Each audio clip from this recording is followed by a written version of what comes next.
Alam nyo na may kasabihan na huwag mong isipin kung ano man ang sabihin sa iyo ng ibang tao. Sa totoo lang, darating ang panahon na mawawala tayo dito sa mundo.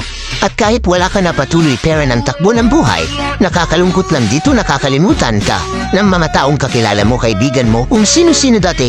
Kung maalala ka man nila ito ay dahil nakita picture mo, kung makakalimutan ka lang din ng mga tao pag wala ka na sa mundo. Para kanino ka ba nabubuhay? At anong dapat mong ipag-alala? Nagsasayang ka lang ng oras sa pag-alala tungkol sa sasabihin sa iyo ng mga tao.